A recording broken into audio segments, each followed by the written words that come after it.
Welcome to the Broken Pie Chart, episode 139. I'm your host, Derek Moore.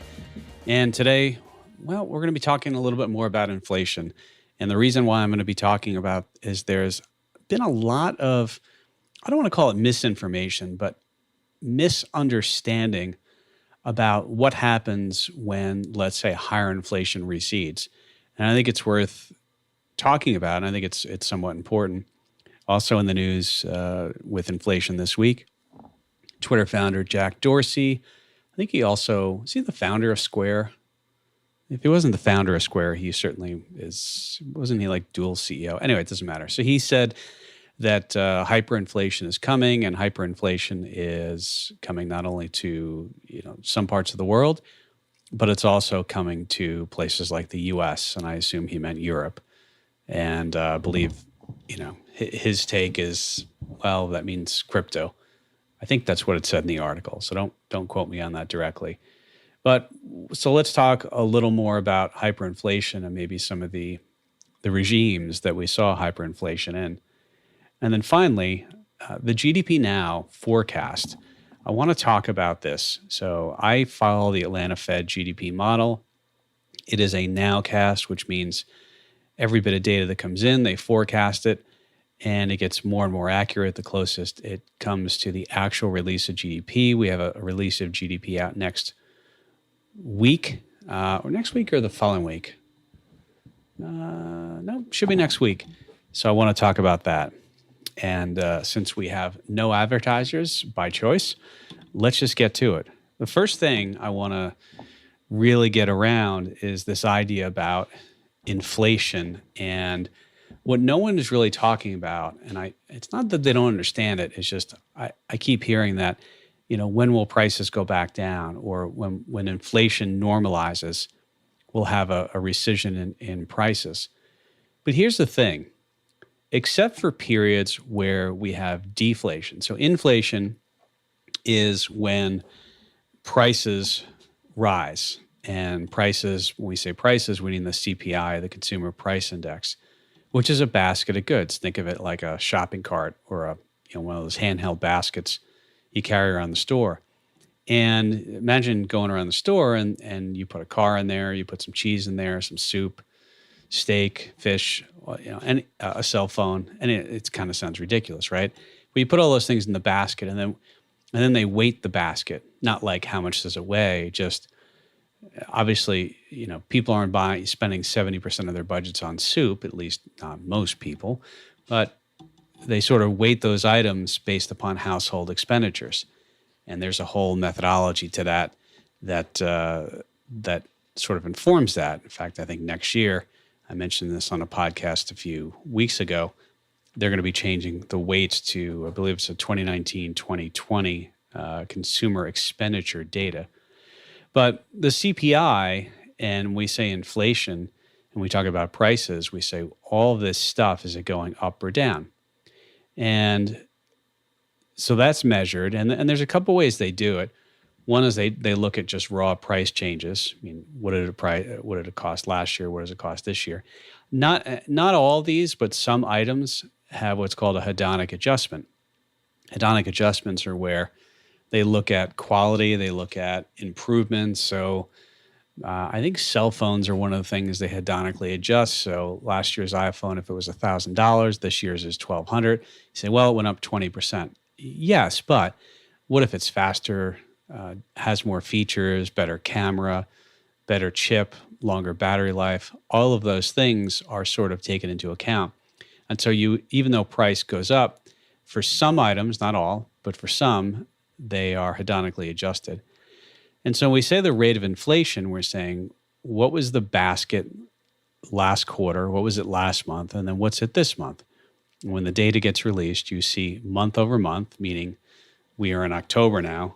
And so when, let's say when October's data is released in November, usually around the 13th, 14th, 15th of the month, somewhere around there, what they do is they take whatever it is in September, they look at October, that gets released in November, and they look at a month over month. Then they go back and they look at year over year. So they'll look November of 21 to November of 2020. and they'll look at the year over year change. And you keep doing that, but in the end, the yearly CPI is based upon, let's say, in this case, the end of 2020, the CPI, the index, what happens to the basket of goods. And then they look at the end of the year, meaning 2021, and they look at the change. So this is kind of important data. But the thing that gets lost on this is I hear a lot of people saying, okay, well, inflation right now through half the year of 2021 was around 4.8%. We know month over month, year over year recently, they've been about 5.5%, 5.6%, depending upon, which one you're looking at. And of course, there is CPI and then the core CPI, which excludes food and energy. Why exclude food and energy? Because those things normally are volatile, quote unquote, and so you take those out. But when we look at the CPI data, and again, going back to this idea that people say, well, okay, well, if inflation, let's say it stops being 5.5%, it goes back to being 2%. Remember, the Fed had this 2% inflation target for many years. Many years, it sort of never quite averaged that over longer periods of time. But people say, okay, well, if it goes from 5.5 to 2.5, prices come down. And that's actually not correct. The only time prices recede is if you have deflation, meaning a drop in prices. And what people are mistaking here with deflation, between deflation and a drop in the rise of inflation, is that inflation's still rising, but it's not rising as much. And so you'll have a compounding effect. And so one of the things I did, I went back and I pulled some data and I pulled it from 1970. Now, the 1970s, and into early 1980s, we had high inflation. And for many of us who remember that being a big deal. In fact, they had the misery index during the Carter administration, where you took the unemployment rate plus the inflation rate. You combine the two, and that got the misery index, meaning, hey, I'm out of work and stuff is costing more money. So I go back and I look at the data, and just to give you an idea of how bad inflation was in the late 70s, I'm looking now, and 1970, for example, was 5.8%, but that's not the half of it. 4.3, 3.3, 6.2, goes to 11.10% inflation in 1974, 9.1, 5.7, 6.5, 7.6. There are not too many more of these. Stay with me here. 79, 11.3. 1980, 13.5% inflation. In 1981, 10.3%. And finally, 82, 6.1. Now, it's not to say that we didn't see, higher than we've seen. In fact, 1989, we had 4.8. But I bring this up because prices never really drop. And what's interesting is I went back and I said, in other words, when I say they don't drop, it means once prices have gone up, measured by the CPI, you really don't get deflation unless you have, I'm just looking and looking back at my numbers here. 2009, we have negative 0.4% inflation. Of course, that was during the financial crisis. And the bit of data I'm looking at, I think you have to go back to the Great, well, I shouldn't say that. I know in the Great Depression in the 1929, early 1930s, you had deflation. And it took many years for that economy to come back.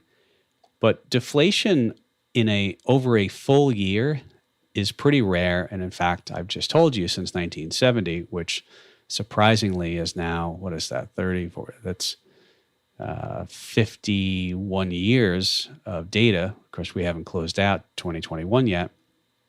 We've only seen one instance of a full year where CPI was lower for the full year. And so what I mean here is that even if inflation, let's say, goes back down, you've already increased the CPI index, meaning the prices have already moved. And now, even if you get, let's say, 1% inflation over the next 2 years, that 1% is still on the old compounded number. It's the same theory, right? If you have $100,000 invested in the market and you make 10%, Great. Now you have $110,000. If you make 10% again, you don't make 10,000. You make 10% on $110,000, which is 11,000. Kind of go where I'm going. See where I'm going here. And just for kicks and grins, what I did was I looked at a hypothetical. I said, what if the basket cost $100 in 1969, and I used the actual, I compounded using the inflation numbers. Well, from 1969 through mid-year in 2021, that $100 basket of goods, that shopping cart, would be about $737 and change. Okay. So prices have gone up 7 times in, we'll call it, 50 and a half years, 51-ish years, right? Okay. But what if from that 1970 period through, let's say, 1982, what would happen if instead of all those numbers that I rattled off to you, that I just made inflation 2.5%? Well, believe it or not only would inflation not be quite as high on a compounded basis, right? The ending cost of the basket, it would be almost pretty much a little more than half the basket. In other words, I said $737 was the basket at the end of those years. But if I actually, and this is just hypothetical, if I put in 2.5% instead of all the ones I rattled off, it would be $387, the price for the basket. So you see that even though inflation came down, prices still rose, and prices compound on one another. And so I bring that up because I do hear people missing that. I feel like it's a point that a lot of folks don't quite grasp of this compounding. I do hear people say, well, prices will come down once inflation slows. You would have to have a number of years, successive years, with larger deflation to ever sort of really go back down. And I think that's one of the reasons why we're seeing wages come up. Because if wages stay where they are and inflation keeps going higher, well, what happens? On a real purchasing power basis, basically saying, what is your purchasing power after you account for inflation? Purchasing power would continue to go down and down and down. So it sort of makes sense that wages would go up, certainly a little bit. So hopefully that was helpful. Now, with regard to Jack Dorsey's comment about hyperinflation coming, at my desk here where I do a podcast and I do my trading and watching accounts and managing money and all that stuff, I keep somebody giving me this as a gift. I have $100 trillion bill, and it's not from the U.S., but it's the Reserve Bank of Zimbabwe. And Zimbabwe had hyperinflation. I'm talking, wheelbarrows full of cash to get a loaf of bread type inflation. And that's one of the best examples of hyperinflation in a country where the currency really got just debased, meaning, sort of lost confidence, let's say that. And so the other examples are Weimar Republic in Germany, where they would, at least the stories were, they would wallpaper their homes with their Weimar or their marks, as opposed to using it because it was better served as wallpaper. But is Jack Dorsey correct? There have been a lot of people calling for hyperinflation for many years due to the growing national debt, the idea of the Fed increasing the money supply. A lot of people believe interest rates have been held low for too low for too long. Hyperinflation is when you see, really, really accelerating inflation. And so it's kind of one of those things you don't want to, when you see hyperinflation, you don't want to have money in your hands because every second it's in your hands, it's losing more and more value. And so when you have that type of inflation, what happens is whatever the currency is, the local currency, whether it's Zimbabwe dollars or US dollars or anything like that, there is a loss of confidence in the currency, the feeling that the currency is going to continue to lose value, and by value meaning its equivalency to other currencies, its exchange rate, and it's going to lose value at an ever increasing rate, and the belief of that causes people to to not want it or to sort of exchange it. And people, they don't want to hold it. They want to get rid of that. And ideally, what they want to do is they want to get out of their own currency that's suffering the hyperinflation and, get to US dollars, or I was going to date myself by saying, German marks or something like that. But so I think the thing with hyperinflation too is that people don't notice necessarily the creeping inflation, but hyperinflation is where everybody sees it. It's a big problem. And, a lot of this, I'll probably, knock it in. Maybe I'll do another episode, or have I done an episode?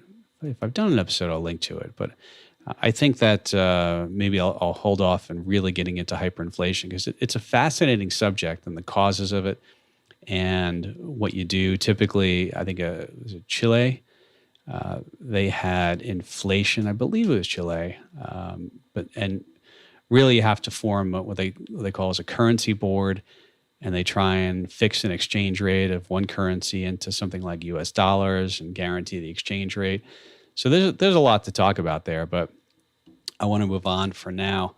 So is Jack Dorsey right? I don't know. People have been calling for hyperinflation for many years, but I don't know what his forecasting ability is. So let's transition to our next topic, which is GDP Now. One of the things I watch a lot is the Atlanta Fed. And remember, there's all these different regional Federal Reserve banks of the Federal Reserve System. You have the Federal Reserve Bank of St. Louis, Cleveland, San Francisco. We don't have one in Arizona yet. I think I'd like to see that. Maybe a Scottsdale or a Phoenix Federal Reserve Bank of Scottsdale. Federal Reserve Bank of Phoenix would be fine, or Tucson, anywhere. Put it in Flagstaff. I'm not sure when the last time they've actually created another one. I don't believe they have. But back to the topic, GDP Now is a nowcast. And so what happens is you hear the banks, I mentioned it with Jay Pestruccelli, I think it was last week, that Morgan Stanley had dropped their Q3 GDP estimate down to, I think it was 2.9%. And that caused quite a stir on the street. But you have these, what they call blue chip consensus estimates for GDP. These are analysts, these are economists, or financial analysts working at banks or brokerage firms on Wall Street or off Wall Street, but sort of the vernacular still, we call them Wall Street banks. And the blue chip consensus, what it does is comes out with the range of the top 10, the bottom 10, and then the average forecast for GDP. And it's interesting, and this will be an interesting time to look at this nowcast, is because the blue chip consensus, which started out above 7%, is down now to, I'd say, about 3.8% or something like that.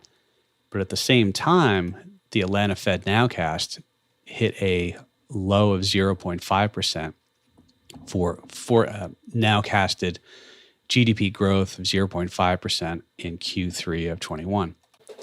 It has one more nowcast. I believe that's on the 29th of October. Actually, sorry, the 27th of October. And that will take in something where you've got, advanced durable orders. And there's some inventory data and things like that that will be watched. So what is this GDP Now nowcast GDP forecast? Well, what it does is, if you can imagine that the GDP forecast is made up of all these different components. And when you think about the components, it's things like construction spending, the ISM manufacturing index, international trade. What's the export versus import?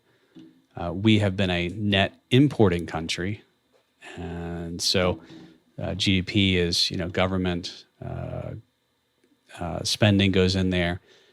You've got individual spending. You've got company spending, but you also have imports minus exports, and we have a trade deficit. Now, on its face, trade deficits aren't necessarily bad if we can get things that are better, cheaper, faster. We can use our resources on things that we can make more efficiently. Nothing necessarily bad about that. But setting that aside, when you look at GDP, that trade does come into play. And especially given the container shipping issues and the logistics, we've seen our trade deficit grow of late.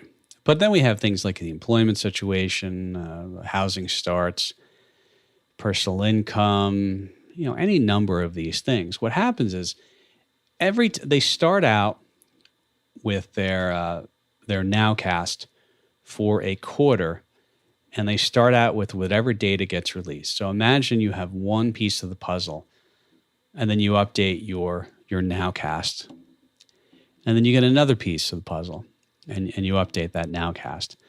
And sometimes you get, for example, you might get ISM manufacturing or something else multiple times, over once a month for a while. And so every time that piece comes in, you're updating your forecast. So imagine you've got something that you're molding and it's not a finished product, but every bit of data that comes in, you're adjusting this forecast. So the nowcast, I've been fascinated with it and I really watch it. And the reason why I do is I'm interested as each of these pieces come in. There is no sort of massaging of the data. There's no interpretation of it. Now, behind the scenes, I believe they've created a model of how this data comes in and how it's affected in their nowcast forecast. But you have analysts and the nowcast, it's been pretty close. It has an absolute error of about 0.8% or 0.8, I think. And what happens is the closer and closer you get to the actual release date of the first, so there'll be the first estimate of Q3 GDP. The closer you get to that actual estimate, the more reliable, let's say, the Atlanta Fed GDP Now forecast is, or the nowcast. Remember, it's not a forecast, it's a nowcast, meaning right now, what do we have? What's the data we have? We're not going to make any changes. We get another piece of data, and then we make the update again. So I'll put a link in the show notes to this, but I think it's worth watching. And of note, especially this one is, the GDP Nowcast for Q3, and that is 0.5%. And, if we came in at 0.5%, that would be a big miss on the consensus, quote unquote, blue chip estimates on GDP. Now they can still revise those as they're coming in, but and by the way, this is not the only nowcast. I think the New York Fed, either they did one or they still do one. I can't remember. I tend to follow this one. There is an inflation nowcast. That's done by the Cleveland Fed. I do follow that as well. I'll put a link in the show notes to that one as well. But anyway, if you want to play armchair economist and you want to actually follow the GDP numbers, this is a good place to start. And so the big sort of the payoff on this one is, as I said, the last estimate, the final nowcast for Q3 GDP will be the 27th of October, and that will include advanced durable manufacturing, which could be interesting. I think that that's a Census Bureau item, I believe, and that includes things like cars and autos. I guess cars and autos are the same. Cars and trucks. So, and then they washing machines, dryers, all that type of stuff. I think we've seen that some factories, due to the chip shortage, have had their output cut. Now, the question is, did they cut the output on the stuff that's cheaper? They're still pumping out thousands of $80,000 Ford Raptors or, that type of deal. So we don't know that yet. All right. So I think we covered some really good ground on this. By the way, we have yet to get a listener from the country of Gibraltar. Gibraltar. There we go.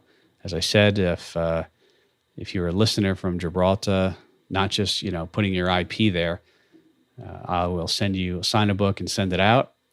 But it's got to go to a Gibraltarian address. I apologize to the people there if I'm mispronouncing any of this. And I appreciate all the new listeners who have come in recently. We've seen our listenership grow. We continue to see more and more countries show up in the listeners. And so appreciate that. And by the way, continue to send notes, send emails, derek, derek.moore, MOORE, at Zega, ZEGA, financial.com. And give me, if you have an idea for a guest or somebody you want to see or a topic, because often these topics and these shows are designed based upon listener feedback. And instead of rating, review, and starring, of course you can do all that. It'd be nice to get more 5-star reviews. So don't review if it's not going to be 5 stars. But instead of wasting time doing that, just go ahead and click a link and forward it on to someone who might appreciate these broadcasts.